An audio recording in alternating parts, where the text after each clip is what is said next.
All right, welcome. Jake is not here tonight, but on behalf of him, Andy is here. I'm here. Thank you for showing up. This is going to be great. I'm going to move through here real quick. So tonight, like I said, we've got my Dirtman report. Dean's going to be the guest speaker, and we have a giveaway, which I will do right after we get through our special people that we salute to. Uh, First up, I'm going to skip this. I'm going to get to that in a second. All right. If you all haven't checked him out, Jerry Jones. We always salute Jerry Jones.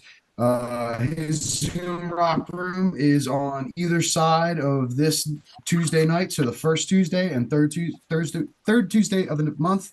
That is the rock room. It's a great place to learn knowledge about rocks and all kinds of things. So if you all can email jonesgeo@comcast.net, you can get on his email address and check out his Zoom rock rooms. All right. Geology 365. This is our website. We finally have everything smooth and integrated through our website. No longer do you have to email dues to me personally, through PayPal. Everything is now integrated. People go to the website, they can join the club. Membership is all integrated right there on Geology 365. It's also free for the user. Anyone can go on, sign up for it for free, and manage their collection. They can load photos, describe it, give it a price, and have a whole database of their own collection and print out labels for their, specimens for, showing off. All right. Jeannie Smith, we've talked about her a lot. She does the Herkimer Diamond Detective. We just got her signed up for August or September. I can't remember off the top of my head. It was, but we're going to have her in here. I think it's August that we're going to have, where she's going to talk about a lot of the different Herkimer Diamond mines in New York, the differences between them, what what they do differently, and that should be a really great presentation. But we'll see her in August. All right. Robert Beard, Bob Beard, we're going to have him on at some point. But just his books are great spots that you can't go to and can go to. But he puts it all out there. He tells you when, you can and can't, but he tells you what's at each site, legacy sites, that kind of thing. It's a great resource, just, in case you come across rocks that you didn't know, you can cross-reference. Rock County, Pennsylvania, and New Jersey, the new edition, the second edition, I'm in. I'm credited in. I did a Dirtman report with him. In fact, that image of Bob there on the screen is from my Dirtman report. He's a great guy, so I always got to throw it out to him. And all right, so before we get to Dean, I'm going to stop sharing. Judy is here with us. She is the program director at Indian Steps Museum. So I asked her here tonight to tell us a little bit about Indian Steps, and because I would love to have you all stop by. It's the best place to see about rocks. Indians use stone tools, arrowheads, all kinds of stuff. The museum's full of rocks. So I had a great time there on Sunday. They even have a waterfall. You can do a little nature hike up the hill. Beautiful waterfall. They have a koi pond. They got the Susquehanna River is right there on the property. Anyway, Judy, take it over. Sorry. Hello, welcome Geology Club members. And I'd like to invite you to visit Indian Steps Museum. It was built in 1910 to 1912 by Vandersloot, John Edward Vandersloot, in the arts and crafts style.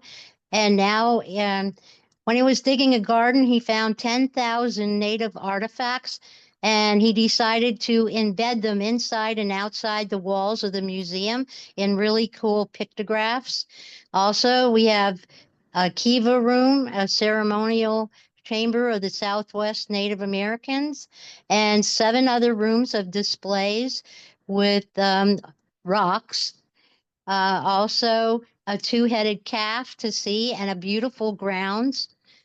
350-year-old holly tree that was just a sprig when the natives lived there.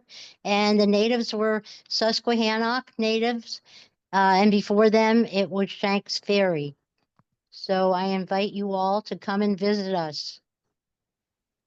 So like I said, I had a great time there on Sunday. I'm actually looking at, they got a nice pavilion there. So maybe we do a geology club little, get together picnic swap thing there. It's a great location.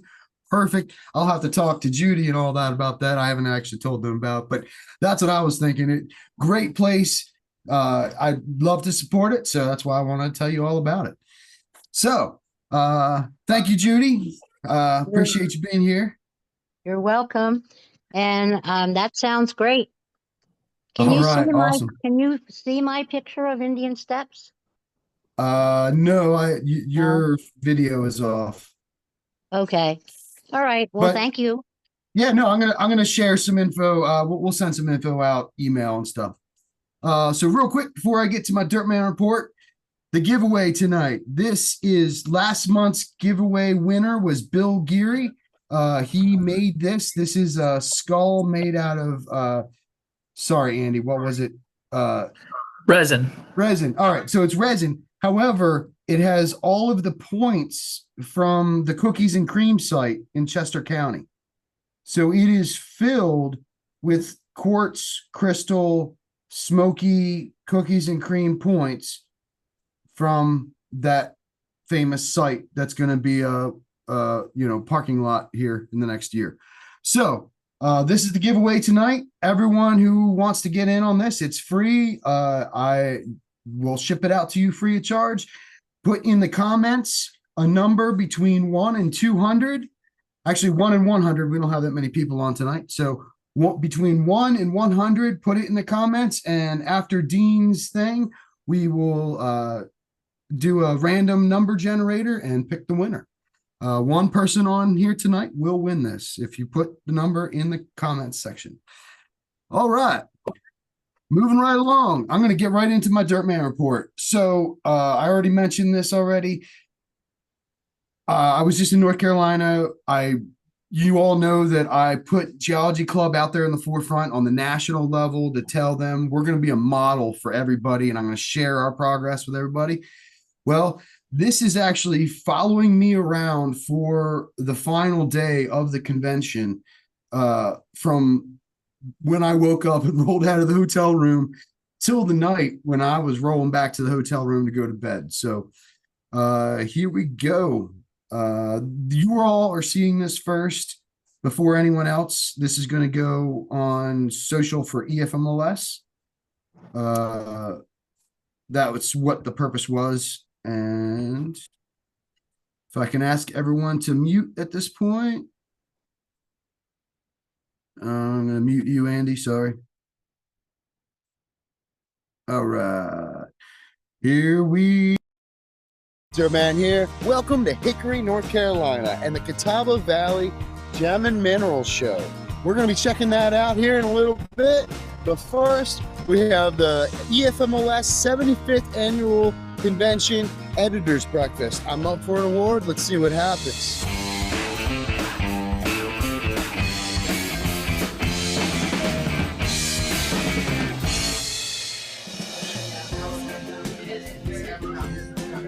Is that my name? Oh, Andrew Rockhound. Very good.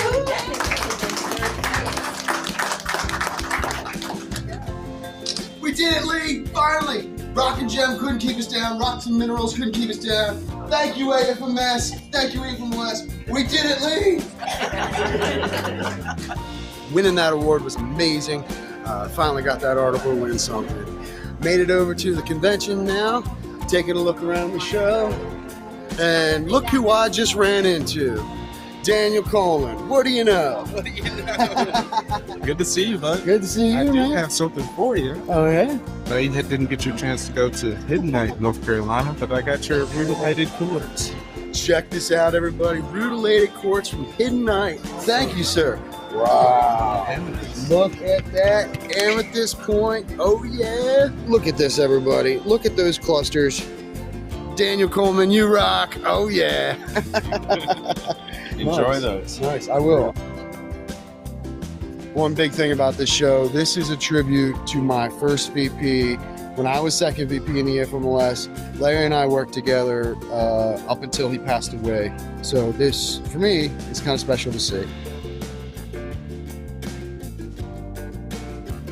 I just met up with Dean Ruocco. He's the show chairman for the EFMLS for this event, and he's with the Catawba Valley Club putting on this event. So thank you for joining us this time. And we are sitting here in the kids area. So he's going to introduce me to a couple people. This is George Brown, our mini mine Nice to meet guru. you. If you could explain quickly on what y'all do. Put a box of sand together, all the minerals that we dig during the year, we save some of the pieces for, so there's a good change and a good mix so that the kids get a good idea of what's out here. And we bring them in here, we put them in the sand, let them find them themselves so that they get the treasure and find it. Great job. Thank you, sir. Thank you. Here's something I'm super interested in. The AFMS Rockhound, the Future Rockhounds program. They have badges for kids. They have all kinds of resources for clubs. And this is one thing I'm going to be trying to get out across the EFMLS. A lot of the EFMLS doesn't really understand we have so many resources from the AFMS. This is the AFMS youth program to benefit the clubs that we help. So this is one initiative that I'm really going to try to get out as president across the organization. I'm here with the Catawba president, Tracy, and she's doing the fluorescence, and that's kind of up my alley. So, yeah, okay. Dude, check this out. What do we got? Stuff from Franklin, New Jersey. Yep. Eli Opal from North Carolina. Crushing glass, basking worms, calcite, corundum. Very cool. Very cool. Thank you. It's been a great show. Thank you for having us. Rock on. We are going to head to the auction next. All right, everybody, here we go. EFMLS auction. Welcome to the convention. Welcome to the auction. We have a few people here that's going to help. We got Matt Charsky over here, and this is John Sweeney. We are going to run through these auction items pretty quickly. Okay, 6, looking for 8. 8, okay, 8 looking for 10. I got 10 in the back. I got 20 going once, 20 going twice. Sold to number 6 for $20. Are you custom making a setting for that stone there? I'm sizing it, setting a seat, and putting the stone in it, yes. Wow. Yep. And he's doing it all right here at the show. Amazing. Right here at the show. Look at this table. Holy crap. How many different kinds of druzies can you see? Holy crap. Wow. Now that is an awesome tag. Oh yeah. Okay, you know, gotta do it. Got the angel wings. Oh yeah. First Lady Rockhound with the kitty ears. All right. It's been a great day here at the show. Everything's now closed down. Everything's wrapped up. And we are headed into the awards dinner where I'm going to be sworn in as president one more time. All right, so over the course of this convention, I've actually been the one running the Zoom, setting up all the communications for broadcasting over the internet. I've been running cameras and microphones. Worked great, actually. So we'll see how the night goes in this big live auditorium. But, you know, with all my other duties, that's what I've been doing as well. So gonna be cool because now I finally get to sit down and relax for a couple minutes before I got to get back on that podium. This evening, I call on the newly elected officers of the EFMLS to come forward and be sworn in. Please raise your right hand. Do you, as elected officers of the Eastern Federation, promise to abide by the laws, tenets, and operating procedures of the Eastern Federation, and to perform your duties as best to your ability? I do. Please respond by saying I do. I do. Thank you. I now congratulate all of you and wish you the best upcoming year, which begins on November 1st. Would you guys like to be blessed? Thank you all so much. Once again, this is such an honor to become president. Once again, this will be my second term. I've only served 4 months of my first term, so getting elected for a whole nother term this early is pretty overwhelming. But no, this is gonna be great. Our whole team, Matt, John, I'm so thankful to have John Sweeney on the team. I've been wanting him for a year now. So thank you to the real boss, Mrs. Sweeney, for letting him do it. And thank you all so much for attending me. All right, and there it is, a day in the life of the EFMLS president at the National AFMS, Regional EFMLS, and local Catawba Valley Gem and Mineral Show. This has been absolutely an exhausting week. Today was great. Won the award first thing this morning. Got to see Daniel Coleman. Got reelected as president. Everything's great. But I'm exhausted. I'm hungry. And it is time to go. So thank you all for following along with me today. And I'll see you on the next Dirtman Report.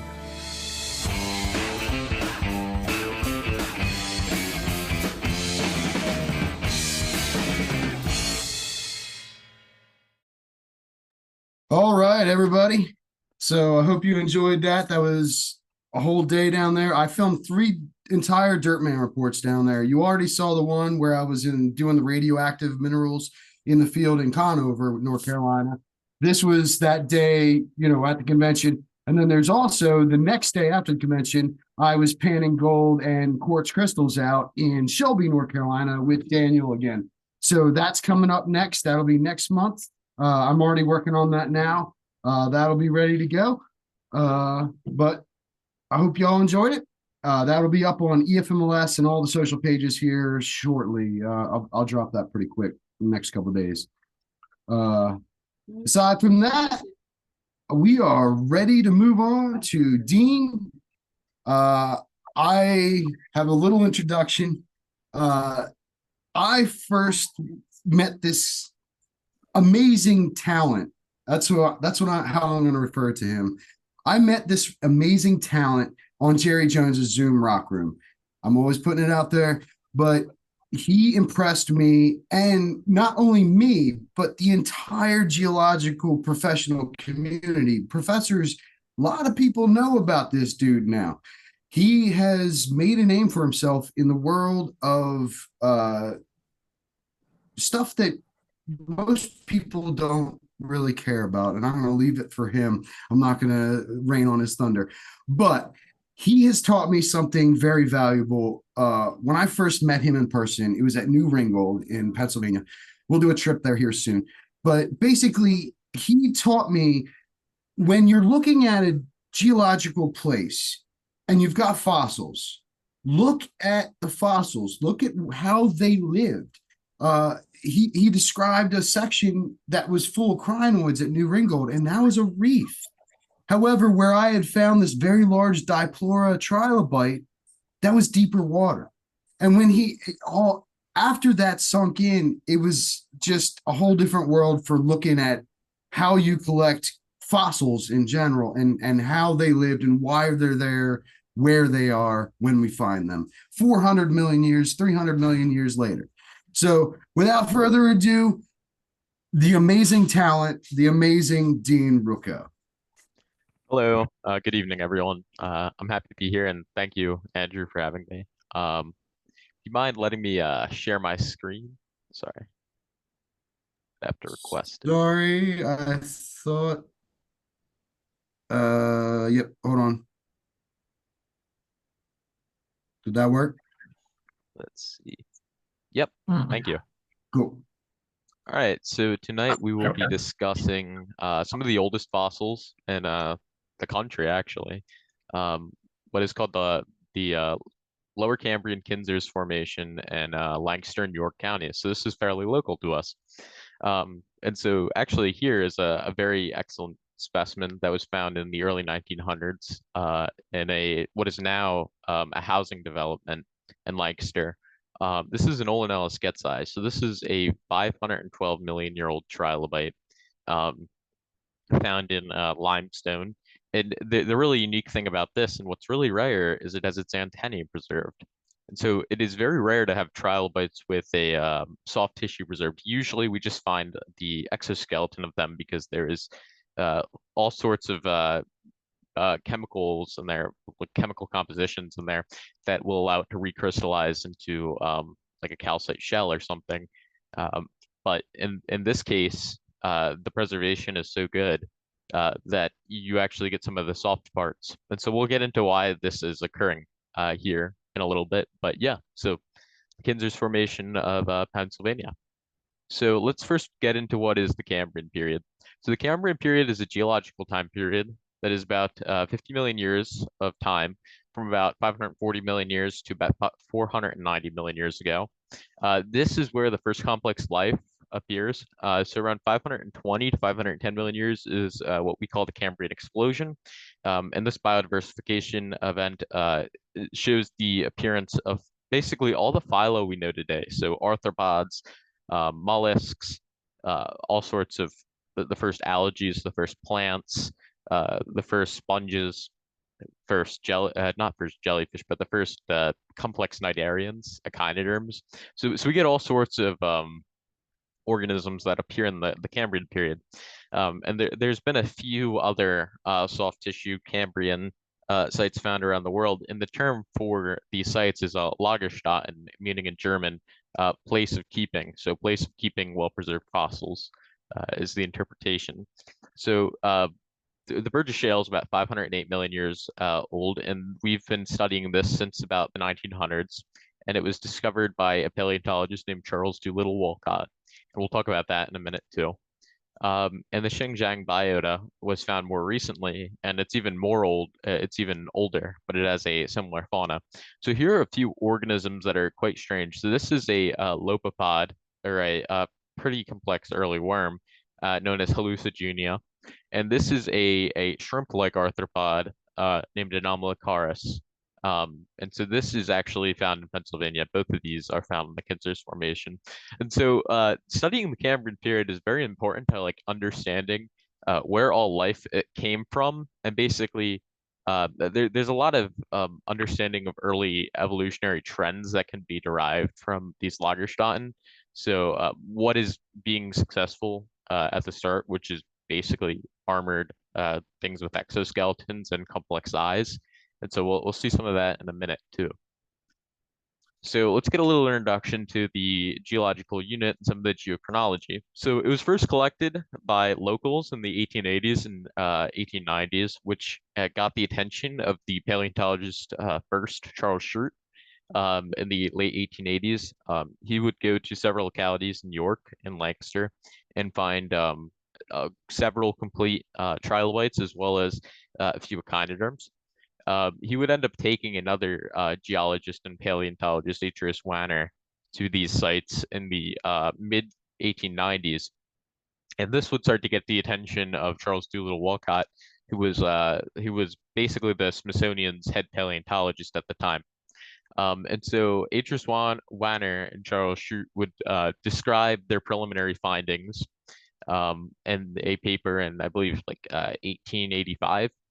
And so they described several Olenellus. Several of the Olenellus they described, or basically name is the same as a other trilobite site that is at the same age in Vermont. So in Vermont in the 1850s, they found a trilobite fauna called the Parker Slate. And the trilobites from there were known as Olenellus thompsoni. So many of the trilobites that Charles Schurt and H.R.S. Wanner found were labeled Olenellus thompsoni. But a few of them were actually labeled Olenellus walcottana, so named after Charles Doolittle Walcott. And so later in 1901, Charles Doolittle Walcott would end up collecting some of these localities, and he would find both the specimens that were labeled Olenellus thompsoni, and also the specimens that were labeled Olenellus walcottana.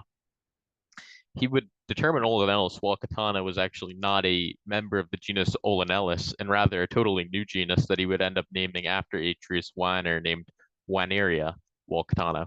So it's kind of interesting because H.R.S. Wanner would end up describing the species originally after and naming it after Charles Doolittle Walcott, and then Charles Doolittle Walcott would end up going back and revising his work after collecting the Kinzers Formation and naming the genus after H.R.S. Wanner. So a little bit like, I guess, geography on the formation, and like kind of stratigraphy. So from west to east, the Kinzers thins from about 60 meters to 3 meters. So this is mentioned in Ethan Skinner's doctoral thesis in 2005. And so this is also a figure from that paper, and the next slide has one too. But you can see over in York, it is about 60 meters thick, and over in Chester County, it thins to about 3 meters thick.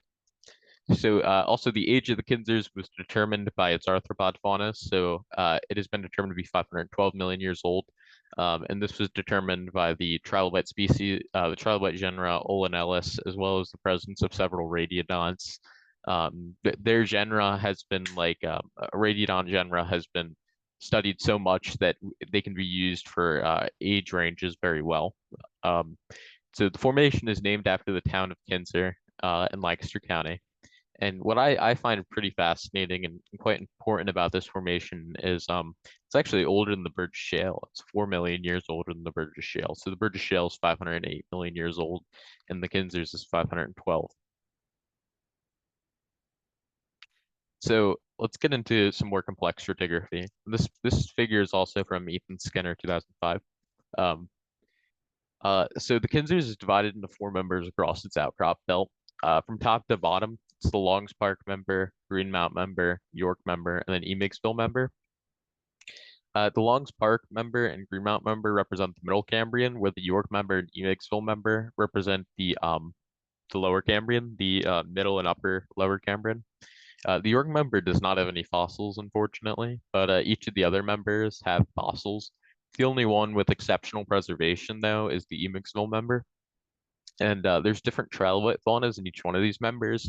So in the Longs Park member, we get Erectocephalus faunas, which is very different than the Wineria and Olanellus faunas of the Emigsville, which is quite different than the Bonia faunas of the Emigsville and the Greenmount member.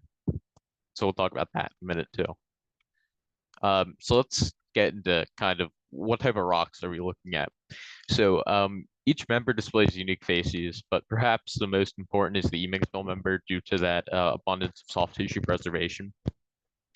But the Longs Park member and Greenmount member primarily consist of locally argillaceous and sandy carbonates.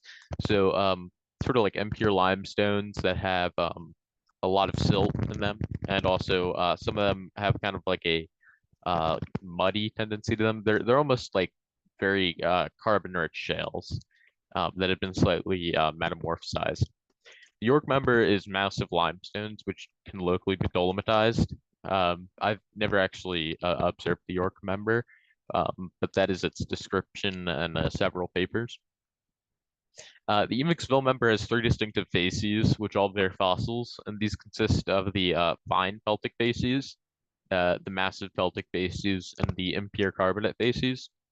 So the impure carbonate facies take the appearance of a sandstone, and we'll talk about that when we get to the kind of the description of that face. But the term for that rock is Tripoli, which I think is pretty neat. And so the fine peltic facies and massive peltic facies are both the beds that have primarily the best preservation. So both host anoxic bedding planes, which have high degrees of preservation. So the lack of oxygen during the deposition of that rock was very important because it didn't allow things like scavengers to basically eat the decaying remains of trilobites or whatever animals were there at the time. And also, so like the soft tissue preservation, that's important because there was no bacteria that could get in if it was in an anoxic environment and eat away the soft tissue. And so this is a lot of text, but I think this is important to like understanding the diversity so early, kind of in evolution. So this is all the major groups that have appear in the Kinzer, and this is basically all the reported genera and species from the Kinzers formation. So you can see there's pretty good echinoderm diversity, very good arthropod diversity, and that can be attributed to their exoskeletons and fairly advanced eyes that had been developed early. So, I mean, there's only been like 5 or 6 million years at this point of trilobites being around, and probably even less time for the more advanced arthropods. So yeah, that's pretty interesting. We also see the first appearance of like mollusks in the Cambrian, brachiopods, cnidarians, and also sponges and plants. So yeah, that's pretty interesting. We also have some pretty interesting worms that occur in the Kinzers Formation. But there will be pictures of this stuff in the coming slide. So let's talk about the fine peltic facies. So the fine peltic facies, in my opinion, are fairly distinct for two reasons. It is the abundance of the Trilobite Wineria walkatana, as well as the occurrence of Saltarella, which is these fossils. So basically, if you find Saltarella in a bedding plane in the Kinzers, you're almost guaranteed to find other fossils associated with it. But there is very diverse and abundant trilobites and shelly fauna, so also echinoderms like this Camptostroma and like this hyolith in lenses. So oftentimes you will find a bedding plane, and maybe if 10 feet of it is exposed, there'll be 3 or 4 feet that'll be like really fossil rich, and the rest of it will be basically completely barren. But there's diverse trilobites, diverse shelly fauna. So yeah, diverse echinoderms. There's 3 or 4 different echinoderms you can find. I've seen sponges in these facies. And there's also what I think is interesting is there's quite a few very exceptionally preserved arthropods, perhaps the best in the formation. And so you guys will see some of those. But also something I really enjoy about this section is the occurrence of pretty strange trilobites like this Piranaspis radii. And also just the abundance of Wineria is pretty cool, because Wineria is generally a fairly uncommon trilobite. And yeah, so it's predominantly peltic shales, which means they're slightly metamorphosized shales. Peltic is a term for sedimentary rock that has went through a moderate degree of metamorphism. So these shales have been slightly metamorphosized, but they haven't been completely turned into slate yet, basically. They're very metal rich too, iron rich. That's due to all the pyrite. So the next facies we're going to talk about is the Olenellus fauna of the massive peltic facies in the Mixville member. So the fine peltic facies are a relatively calm environment, and they were deposited. These are like siltstones and shales. Some of them are turbidites and temposite deposits, but those are rather rare, and generally they're not anoxic. So you'll find some trilobites and echinoderms, but you'll never find any of the soft tissue stuff. But with the massive peltic facies, it's a relatively deeper environment, and that's indicated by the fauna. So there's like a complete absence of shelly fauna. So there's basically no echinoderms, no Saltarella, no hyoliths, but there is pelagic arthropods in quite abundance, and they're generally fairly large. So here's some trilobites from here. So these are all Olenellus getzi. This specimen is nearly 10 inches. I apologize for the lack of scale. This specimen is around the same size, and this one's in the LP body collection. And this one's around 4 inches, and these are all from the massive peltic facies. And so yeah, this is what I like to collect the most due to the abundance of large trilobites, as well as the abundance of soft tissue arthropods. So there's more soft tissue facies in the massive peltic facies, but the preservation is less on the fine peltic facies. So on average, you'll find more trilobites in the fine peltic facies, but less arthropods. And the massive peltic facies, the percentage is a little bit higher. And generally, just fossils are less abundant in this type of rock. So trilobites are just less common too. But when you find them, they're quite a bit larger, which is pretty interesting. And I appreciate that, because I think it's interesting. And so here's a little faunule that is fairly like underdescribed. So this is the Bonnia faunule of the impure carbonate facies of the Emigsville member. This also occurs in the Greenmount member, but I've only observed it in the Emigsville member. And I tried to get pictures of some of the hyoliths and Saltarella, but the pictures turned out horrible. This is the best picture I could get, and this is a trilobite cephalon. So it's often found as a basal, like leached impure limestone. And so when you find this in an outcrop, generally anything that has been near the surface will take the appearance of a sandstone, kind of like this. So it'll have a decent grain size, but it's actually originally a shale, but due to the rain and the acid in the rain, it's been drained of its calcium carbonate. So the term for this rock is AAA. There's no soft tissue in this. The faunal composition is primarily trilobites, and the shelly fauna is also present, so a lot of saltarella. There is Olinellus in this fauna, but it is primarily Baunia and Cutinia. The only trilobite specimens I've really seen outside of the few partials I found myself are this Baunia specimen that a good friend of mine found, Gary Matt. And so here's one of the most interesting faunas to me, the Eryctocephalus fauna of the top of the formation in the longest park member. So this is this member is primarily argillaceous carbonates. So a lot of the time they're limestones with some silt. It is a fairly diverse Middle Cambrian fauna. There's a few echinoderms, but it is primarily trilobites and sponges.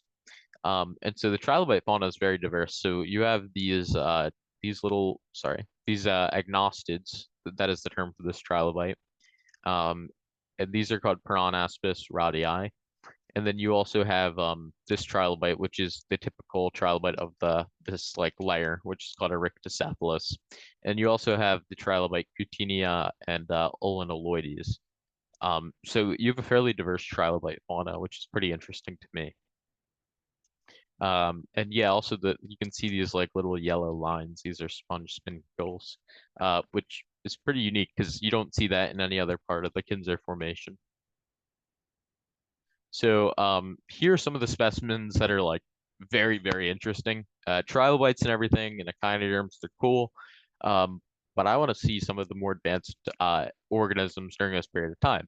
And so here is a slide just dedicated to some of this soft tissue stuff. So this specimen was just recently described in a paper, Connor Minkowitz and Roger Thomas, I want to say 2024, 2025. It's published in the last year. But this is an exceptionally preserved arthropod. And so this is the carapace, and then this was the tail. So it's almost like a shrimp-like arthropod. And so this photo is from again, my good friend Gary Matt. And this was found in the fine peltic facies, so you can see it was a shell. And this is they were thinking that this was an eye, but it turns out that this is actually muscle structure that connected. This is one valve, and there would be another valve on the other side of the arthropod because it's laying on its side basically. And so here's another similar, probably similar arthropod. This is from a different locality, and you can compare the preservation. This is massive peltic facies, and this is fine peltic facies. And so you can see that this is another very well preserved arthropod from, the massive peltic facies. And what I find really interesting about this one is this front appendage. This one has not been described formally. And so that might be something I might be interested in doing when I go to college. But yeah, this specimen is very interesting. And then here is another similar creature, what is called a Bradorid, Tizoia getzii. And so this one was described in 1925, I believe, and almost all the specimens are at Yale. Basically, it would be this valved creature, almost like an isopod, kind of. And it was pelagic, it would swim through the water. And so it had this interesting pattern on it. And these are very rare. Only 2 or 3 of them have ever been found. And they've all been found in the massive peltic facies rather than the fine peltic facies. And they're distinguished from other Bradorids by this unique pattern. So here are appendages from an anomalocarid.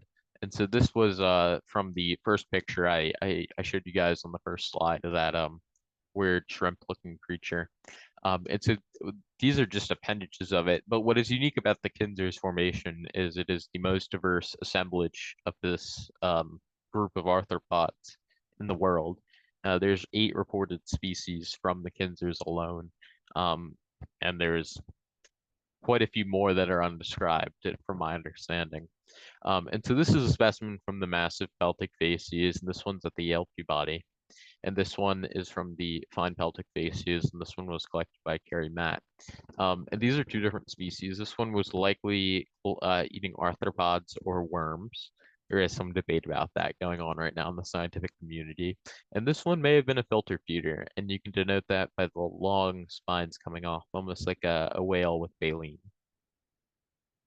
So what's the conclusion on the Kinzers formation? So the Kinzers is an important formation to understanding the early Cambrian food web because it has a very diverse community of Cambrian organisms. It shows high diversity early in evolutionary history. So basically the first 10 million years of evolution, we already have a pretty complex community of complex community of organisms going on. And it's also very important due to the exquisite preservation of the formation, being able to present organisms that are usually not preserved to light. So like some of these soft tissue arthropods in the last slide would never preserve in a normal shale. But since the anoxic conditions basically allowed for this preservation, which is very special. And so I'd like to thank Chris Hafner and Carrie Matt for their expertise in this formation and sharing some of their techniques of collecting, since because I'm kind of new to fossils only in the last 10 years, right? So they've had 40 years of collecting this formation, and so they've shown me, different ways of breaking rock and whatnot that has been very helpful, as well as sharing information just about the fauna and whatnot. And I'd also like to thank Jake and Andrew for having me give this talk. This is a great opportunity. So thank you all for listening, and I hope you learned something about the Kinzers formation. Here are my citations. If anyone wants to dig in deeper about the Kinzers formation too. So, yeah. Wow. Just got to say right off the bat, the Emmetsville formation. All right. So for me personally, Emmetsville is where I won a national race. Prior to my whole geology thing, I was dirt man because I was winning races on the dirt.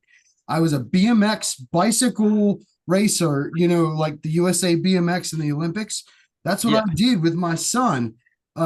There's a track in Emmetsville in the John Rudy County Park, and I won a national event there, the Quaker State Nationals. I have a huge trophy that's like this tall. But the whole time I was racing on trilobites. Oh my goodness. It's blowing my mind. So I will side note, it was my son's worst track. He wrecked every single time at that track. But my son was way better than me at racing and was actually number 1 in the nation at one point, as opposed to me just winning a national. So anyway, great talk, Dean. That was amazing. Does anyone have any questions for Dean?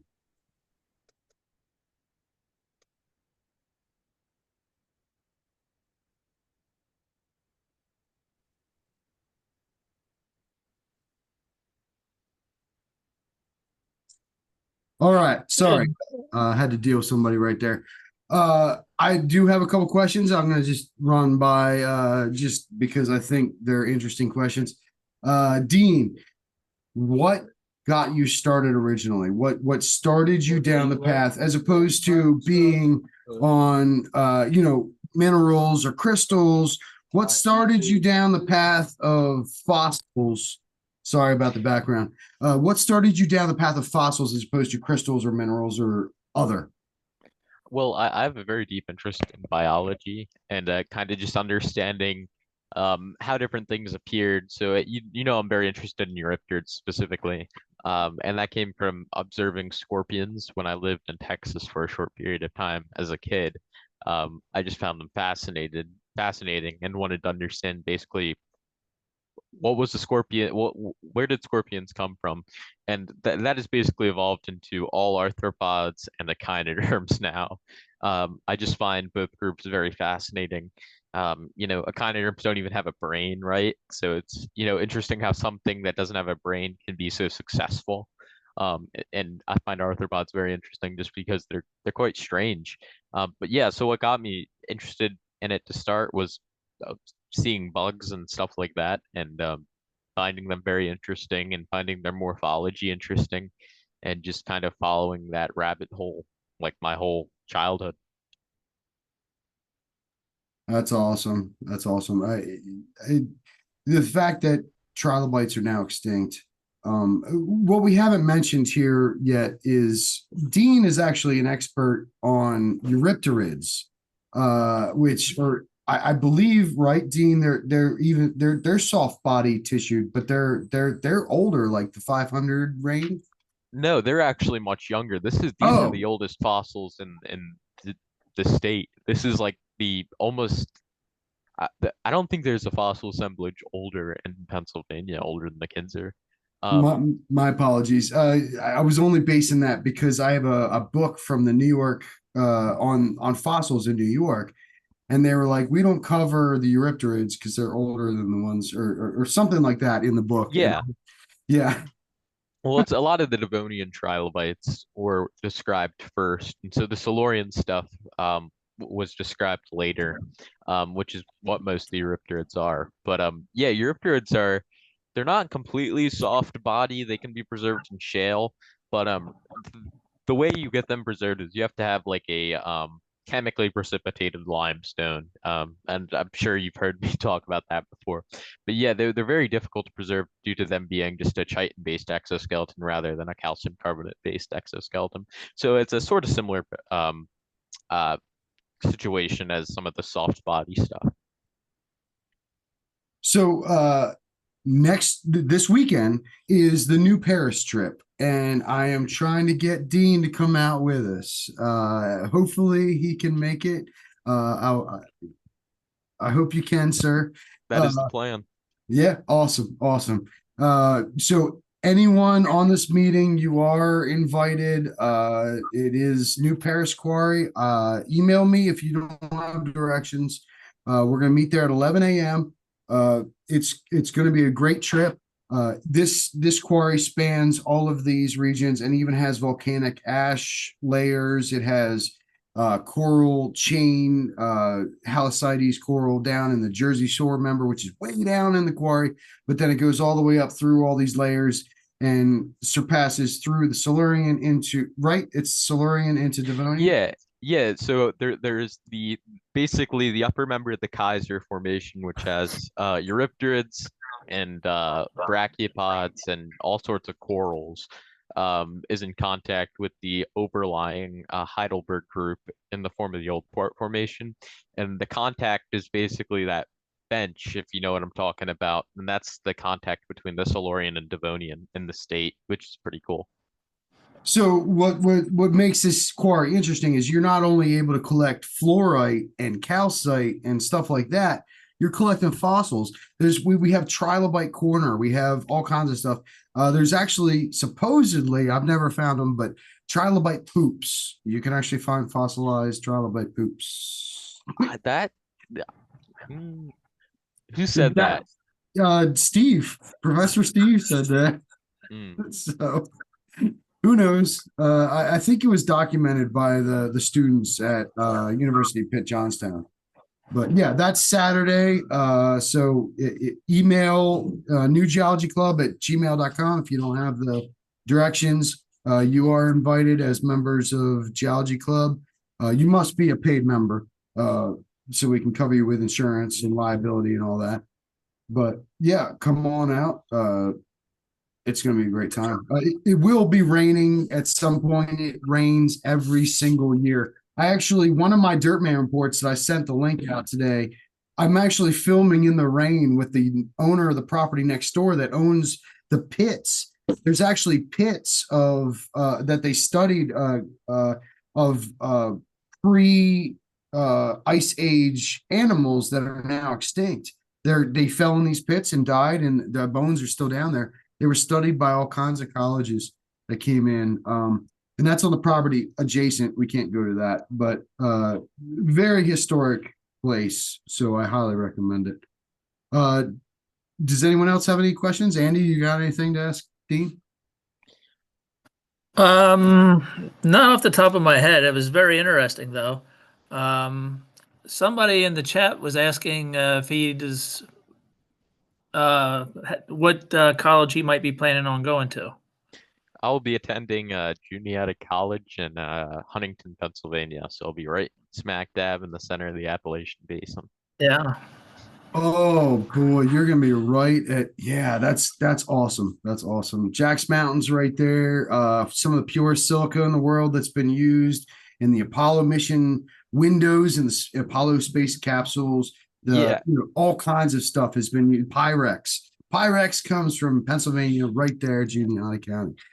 I've personally been in that quarry, the U.S. silica plant. Very good people. I went through their archives and discovered all this stuff. That's not in a Dirtman report. That was prior to Dirtman reports. That was Mining with Cody, episode 5, Jack's Mountain Silica. Look it up on YouTube. It's great. Extreme Mining with Cody was my son. He was the host of a geological series, and he since has moved on to cars. That's why he's in the background changing tires right now on a supercharged Bonneville. But basically, he loved geology. He's actually found bigger gold than I have ever found. Let's put it that way. So anyway, look it up. Check it out. All right. Anyone else have any questions for Dean? Someone asked how I preserve them in the field, I guess. So I just wrap them in tinfoil. Usually when I find something good, I just carry it to the car and like wrap it in the car.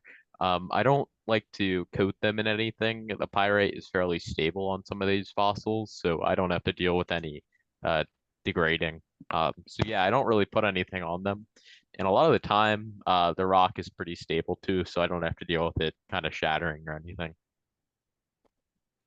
I know I've shattered plenty at New Ringgold, but that's a whole different story. Yeah, New Ringgold stuff is very crumbly.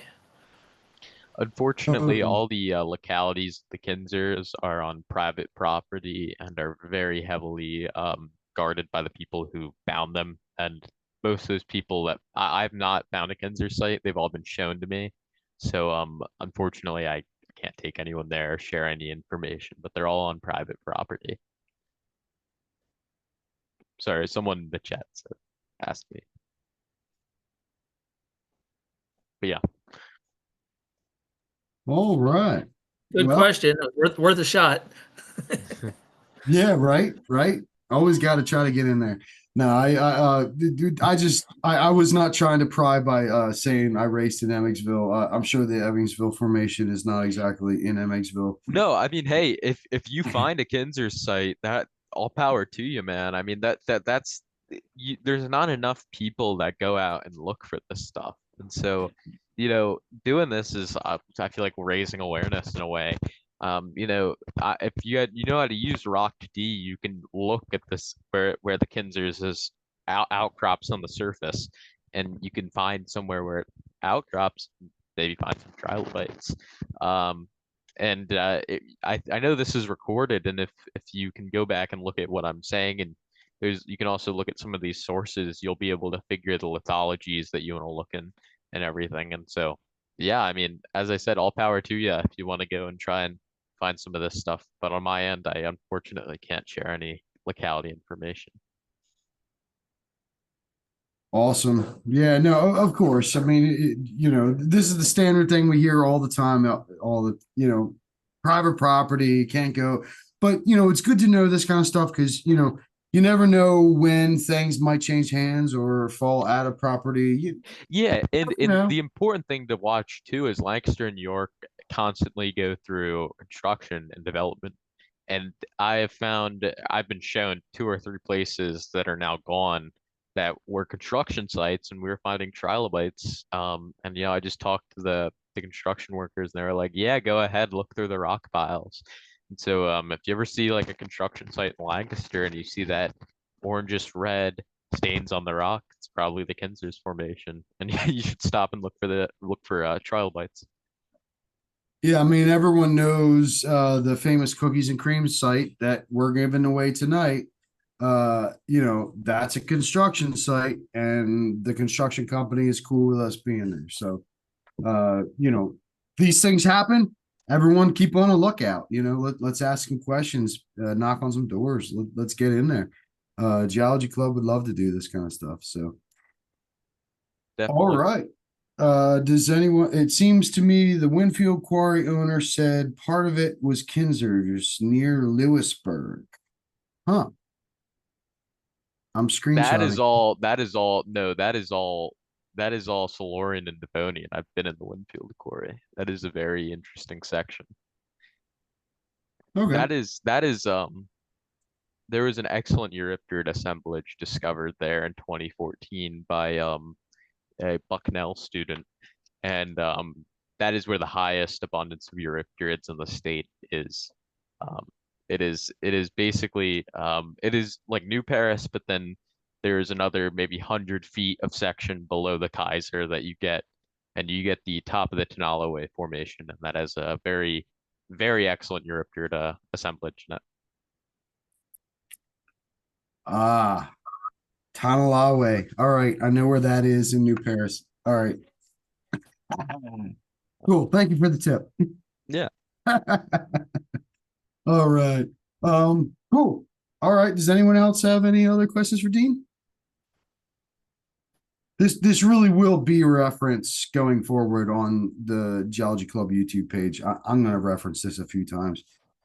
This is great knowledge for everyone to have. So thank you, Dean. Really appreciate you coming out and giving us all this. Just amazing knowledge. Thank you, sir. Of course, anytime. Thank you for having me. It was a pleasure. All right. Well, if you could stop sharing real quick, we're going to do this giveaway. All right. So let's do the giveaway real quick, everyone. I have a random number generator pulled up. Hold on real quick. I'm actually going to share that so everyone sees it this time. We didn't do that last time. Did everybody put their number in? Yeah. I think we had some people join late. So I've already hit generate a couple times just to make sure that it was generating, but we've got minimum 1, max 100. I'm going to hit generate here in 5, 4, 3, 2, 1. Generate. It's not generating.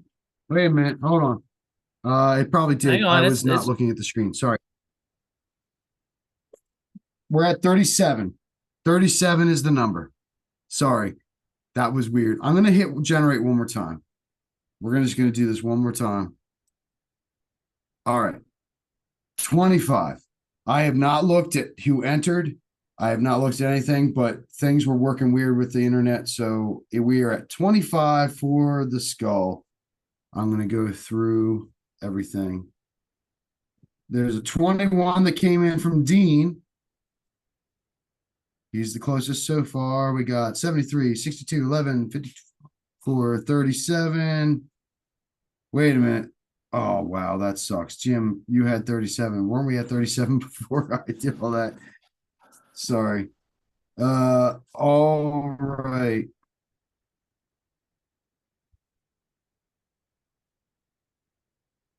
I'm seeing Dean actually as the winner.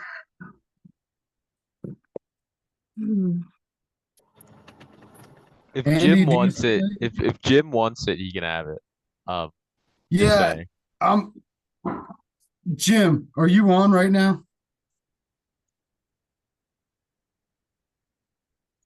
Jim Gallagher, are you on? He is. I see him in the. Yeah. All right. Jim, all right. If Dean is okay with releasing it, we're going to give it to you. I'm sorry we had some technical difficulties. I was hitting the mouse button, but I wasn't seeing it generate a number. So it all of a sudden caught up, and that's why I hit it again. But yeah, you good? it's all his. All right, cool. Jim, you are the winner with 37 with the original number. All right, we're going to give it to you. Thank you, Dean. I appreciate that. All right, cool. All right, so Jim, you are getting the skull. I will message you personally, and I will get your address, and I will send that out free of charge. Just so you all know, every month when I do these giveaways, the money I make on YouTube with my Dirtman reports and stuff is what goes to pay for the shipping of this stuff. I'm not keeping any money I do. Everything I do is nonprofit.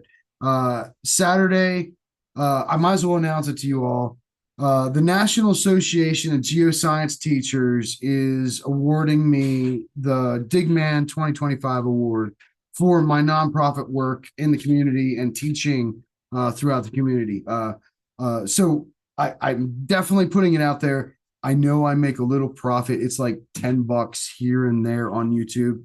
That's where I'm putting it back to all of you because I am 100% nonprofit. So just so everyone's aware, thank you, Jim. We are going to get that out to you. I'm going to screenshot this so I know. All right. Cool. All right. Does anyone else have anything they want to say? Does anyone have any questions about Geology Club? Anything they would like to share?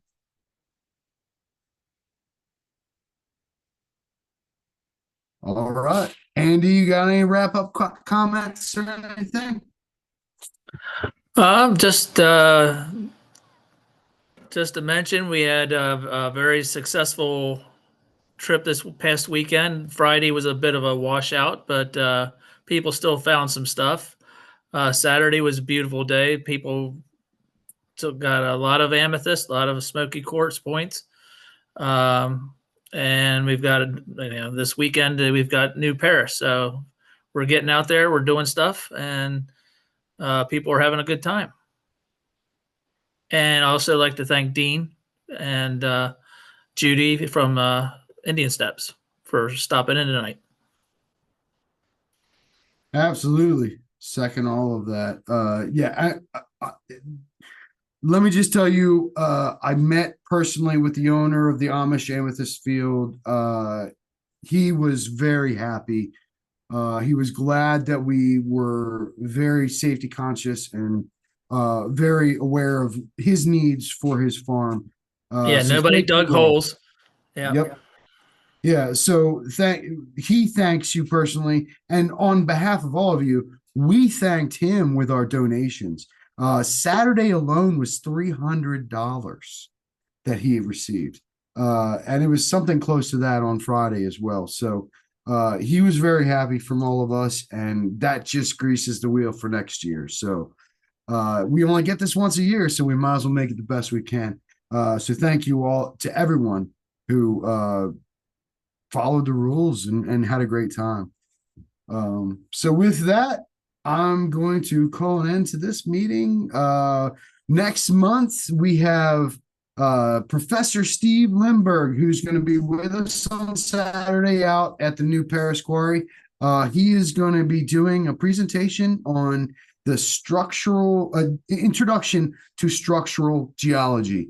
So for those of you who, look at layers and things and go down the road cuts in Pennsylvania and see all these layers curving and stuff, he's going to talk about all that and show you how, those kind of things relate to where you're collecting. Personally, I've been wanting this to happen for a while because I'm big on structural geology. I collect little rocks like this big that show structural geology that have curves and bends and have been manipulated by nature. So that's going to be a great presentation next month. I'm going to have that gold in North Carolina Dirtman report. So it should be a great meeting next month. Hope to see you all there. We're going to have another giveaway and all that. So thank you all for being here tonight. Wait a minute. What was that last comment? Oh, also, so Jim, yes, if you're going to be there Saturday, I will bring it out to you.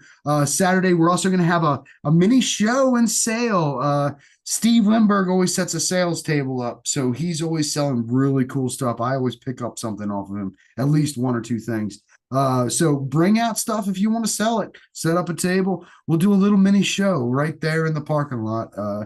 It's a great environment out there, so we'll do that. All right. And with that, Andy? Well, I see Jake snuck in. Jake. It's rumored I'm here. Hey, what's up? Wow. In the hotel room down in Nashville. I made it in for the last 2 minutes. Great. Perfect. All right, Jake. Well, say goodbye to everybody. Bye, everybody. Thanks for coming out tonight. Hey, Dean, again, from me to you, thanks, man. I appreciate you doing this tonight. And thanks to Andy and Andrew for holding down the fort. And yeah. Of course, great. anytime. I hope everyone has a great time up at New Paris. And thanks to everyone who signed up for the double header Mineral Hill weekend. I can't wait to do that again. We're going to space it out next time because that was ridiculous. It was fun to do one time just because we could do it. But for sanity's sake, that's a bit of driving for everybody. But yeah, looking forward to those Mineral Hill runs.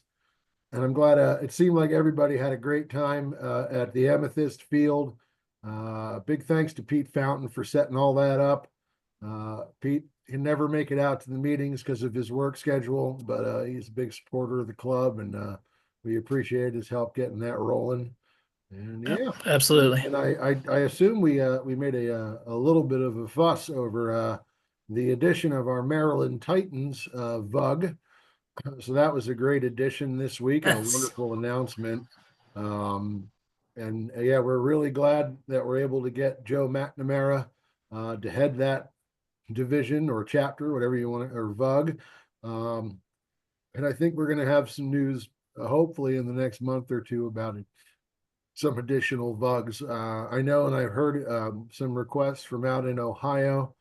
We're trying to find folks who are a good fit for the role.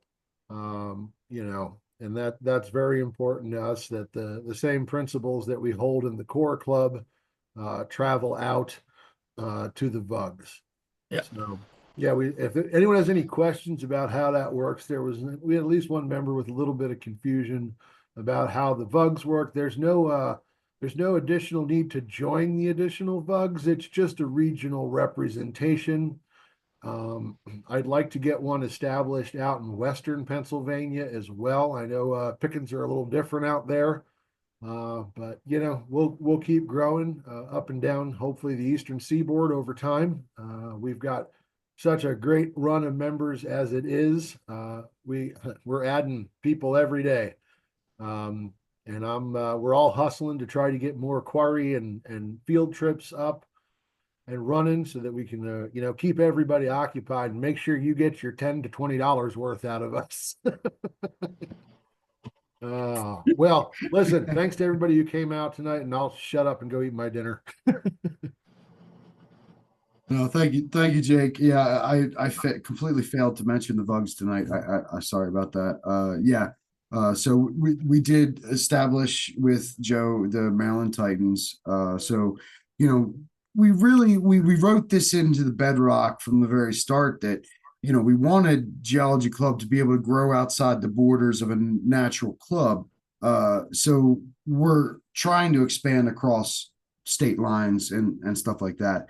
We have enthusiasm with many people in other states. So let's embrace that. Let's embrace them and bring them into the fold, and we will all have access to any trip they run in those states as well. So, if you're up for driving to North Carolina or Ohio or Maryland or whatever, it's just an added resource and added benefit to all of our members. So, it can only add to how great we can be. So, hopefully before the next meeting, I'll announce this here. I should be able to get the Geology Club t-shirts up for sale on Printify. So we can do, I'm going to do back patch ones, you know, like a biker's patches. That's kind of what I designed that the Vugs and the Geology Club logo around. And we will do ones for individual Vugs as well, you know, just for fun. It's just another, you know, another way to have some fun, another research. You don't have to join a Vug if you just like the name of it. You can always just buy the t-shirt for the name of it, you know. I know Andrew already asked this, but does anyone else have any questions tonight? Seems like a no. Well, listen, everybody, on behalf of all of us, thanks for coming out to another Geology Club meeting. We can't, I'm looking forward to that structural geology talk.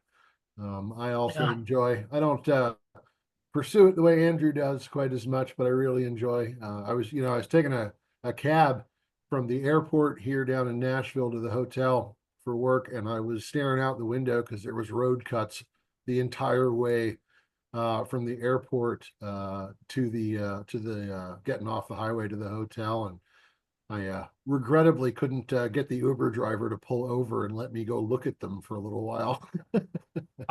So I went to Nashville for a bachelor party and made it a point to, there's a Target that's right there in the city that has an exposure, and I went to the Target through Uber, grabbed trash bags because we needed some, and then spent about a half an hour just picking through, and I brought back. Man, I wish I would have known. I'd have been Yeah, there in the middle of the I night brought with a back flashlight. I think I brought back about 20 pounds worth of rock on the flight back, but it was well worth it, you know. And Well, I know what I'm doing next time I'm down here. yeah, but I saw the exact same thing driving to the airport. You just see it all; it's all there, and it's probably all just, you know, fossil. I'm not sure if you came in the same. Yeah. I'm not sure if you came in the same way, but I was noticing all these small holes in the rock, and I was very curious about those.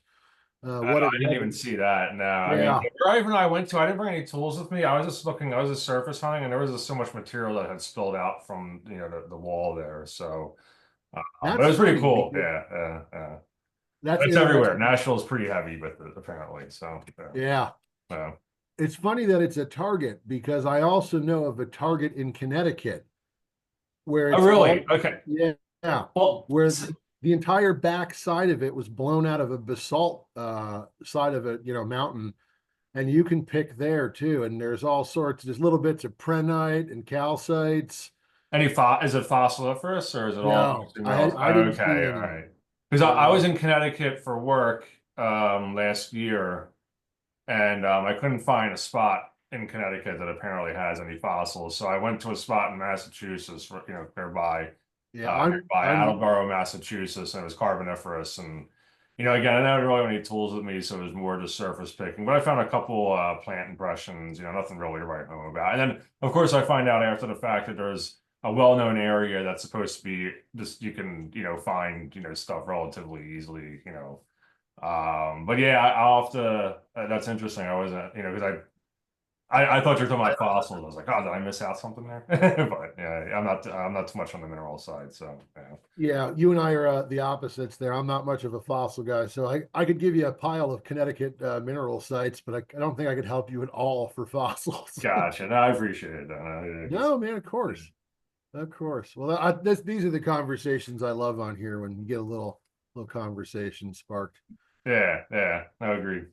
Well, Eric, thanks for coming out and for the little information there. I had no idea. I'll have to check it out next time I'm down here. No, yeah, well, I know Dean. I just joined the club. I know Dean. I've hunted with him a few times. He's been showing me the ropes of Pennsylvania Paleozoic. So I'm you know, indebted to him. Honestly, he's really opened me up to you know, a lot of different species. I never thought I would have, you know, been able to real passion and talent for it, for certain. Eric, oh, he for sure does. Yeah. So you know, he's teaching me, is, you know, I'm older, so my brain doesn't work as well, but you know. Oh, please look at all the gray in this beard. I know. I'm trying to soak in as much information as I can. So, but he's really, you know, it's nice. It's interesting to see his perspective of it. So he just really, you know, not trying to toot his horn or anything like that, but he really understands the layers. It's crazy just how he can look at it, and like you said earlier about just knowing, you know, I've had the same conversation with him about, you know, larger trilobites being deeper, and then you find, you know, crinoids and more of the shallow, and you know, it all makes sense now.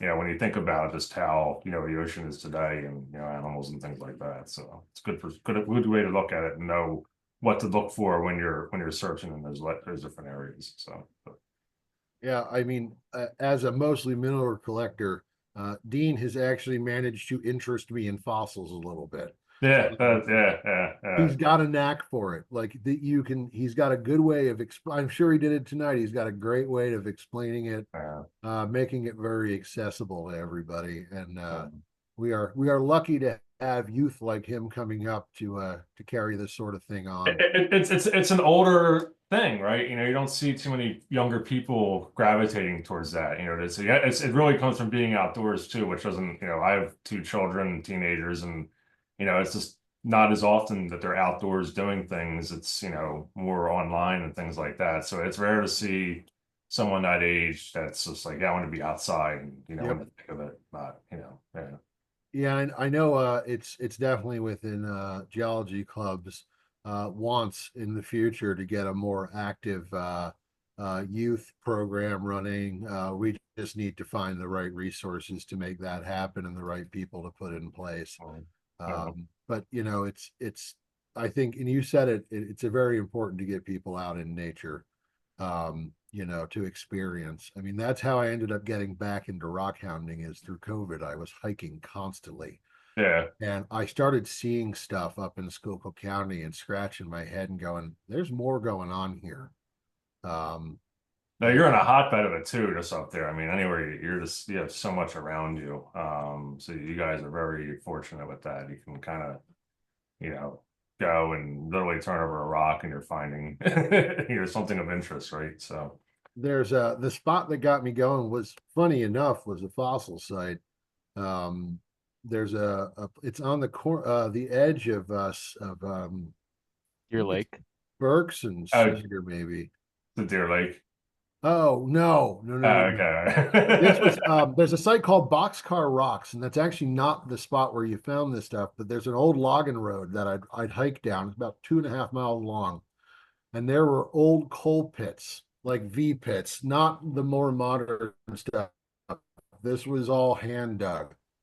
And I started looking at the walls, and I would see and I'm going to butcher the pronunciation. I'm sure Dean will correct me. It's the Lepidon fossil tree portions. Lepidendron. The dotted ones. I see you, Dean. Say it. Lepidendron. Thank you.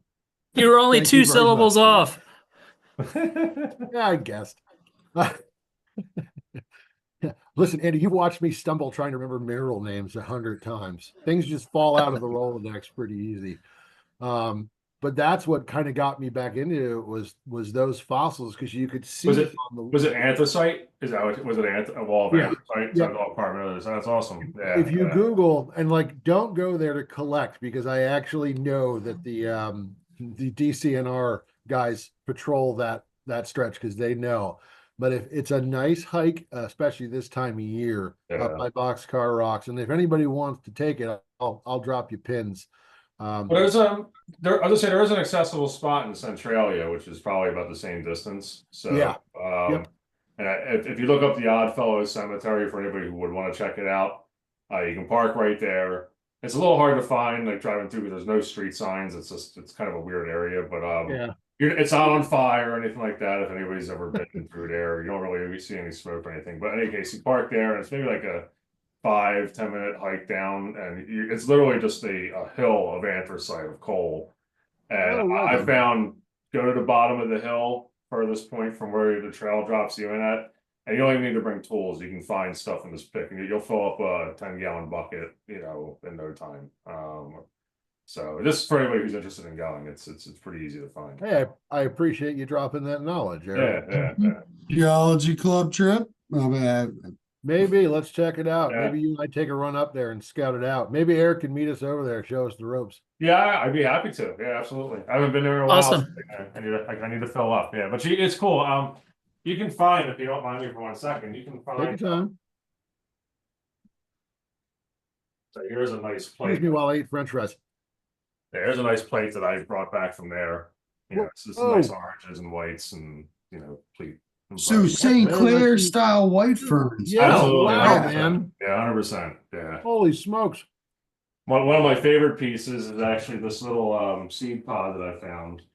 I don't know if it's going to show well on the screen or not. It's kind of this little bump here in the corner. Man, it's not, Oh yeah, check that out. yeah, not common to find, not really rare or anything by any means, but it's cool. You can find some really nice pieces just kind of laying about, already broken up. So, but if you have tools, recommend bringing them. So Right on. yeah.